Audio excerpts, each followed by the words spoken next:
tipo de pessoa pensa em suicídio? Talvez você pense que isso é uma pergunta muito forte para fazer para você.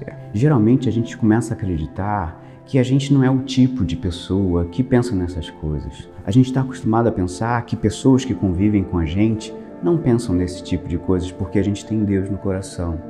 E se eu te disser que talvez quando você vai num domingo à noite, um culto abençoado, e um casal bonito e uma família bonita sentado no banco, talvez aquele homem, talvez aquela mulher esteja pensando em suicídio. Quando eu faço essa pergunta, que tipo de pessoa pensa em suicídio, a gente precisa desmascarar algumas falsas convicções, porque a Bíblia vai responder que um tipo muito especial de pessoa pensa em suicídio. Jó, capítulo 3. Nós temos uma pessoa que é considerada justa por Deus. E é essa pessoa que, a partir do capítulo 3, revela todo o seu coração triste e aflito, que começa a pensar na possibilidade e em preferir a morte. A segunda pergunta que eu tenho para fazer é como que funciona a mente de alguém que está pensando em suicídio. Por isso, como eu mencionei, em Jó capítulo 3, a partir do versículo 16, a Bíblia dá uma direção para a gente sobre isso. Versículo 16 diz assim: por que não me sepultaram como criança abortada, como um bebê que nunca viu a luz do dia? Ali os ímpios já não se agitam e ali os cansados permanecem em repouso. Os prisioneiros também desfrutam sossego, já não ouvem mais os gritos dos feitores de escravos. A ideia básica dessa pessoa que começa a flertar com a morte é uma crença, é uma convicção de que se ela morrer, os problemas e as dificuldades vão cessar. A imagem que Jó constrói é tão forte, tão provocativa, que ele olha para o sofrimento e para a dor como se fosse um feitor, um capataz. E ele olha para a sepultura, flertando com a sepultura, porque no dia que ele encontrasse a morte, ele pararia de escutar os berros desse feitor que produz tanto sofrimento no seu coração. Então essa é a ideia básica que parece gerenciar o coração e a mente de quem está pensando em morte. A segunda coisa que eu gostaria de tratar é a imaginação. Se é verdade que existe um ritual de pensar nessa ideia básica de que a morte faz cessar o sofrimento, essa pessoa que se encontra envolvida em pensamentos de morte, ela começa a viajar e a imaginar como seria essa morte. Por isso eu te convido a ler Jó capítulo 7 no versículo 15, e a gente vai ver exatamente esse cenário. O versículo 15 diz assim: é melhor ser estrangulado e morrer do que sofrer assim.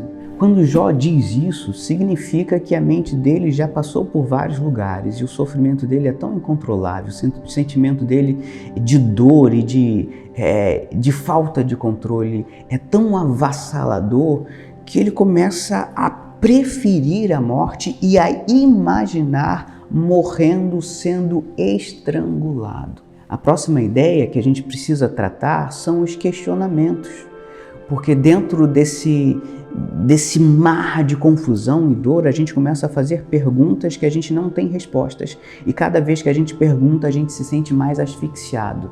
Cada vez que a gente pergunta, dói mais. Voltando ao capítulo 3, no versículo 20, Jó diz o seguinte: por que se dá luz aos infelizes e a vida aos de alma amargurada? Aos que anseiam pela morte, esta não vem, e a procuram mais do que um tesouro oculto. Jó questiona qual é o motivo de pessoas tão infelizes, e ele se inclui, obviamente, nisso. Qual o sentido de pessoas com tanta infelicidade em estarem vivos?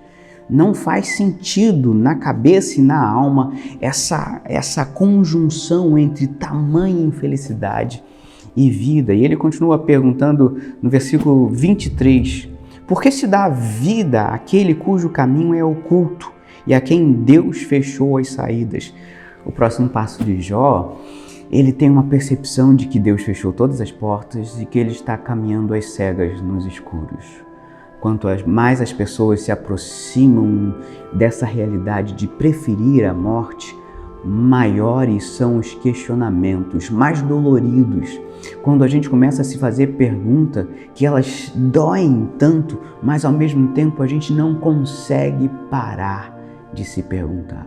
A próxima parada nessa jornada na mente de quem está pensando e preferindo a morte é a experiência do medo. Mais uma vez, as palavras de Jó, no versículo 25, diz assim: o que eu temia, ou o que eu mais temia, veio sobre mim, e o que eu receava me aconteceu. Jó começa a descrever um desprezo pela vida. Agora pensa comigo, um homem considerado justo pelo próprio Deus começou a desprezar a sua própria vida.